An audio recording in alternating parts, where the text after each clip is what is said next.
E quando você pensa que tudo acabou, é exatamente esse momento que você deve recomeçar.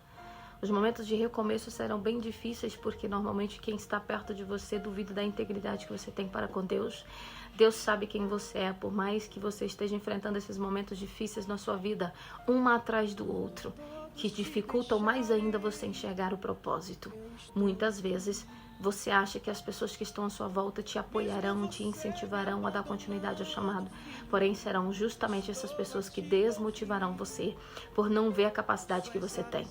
Mas Deus levantará pessoas de fora que enxergará isso em você.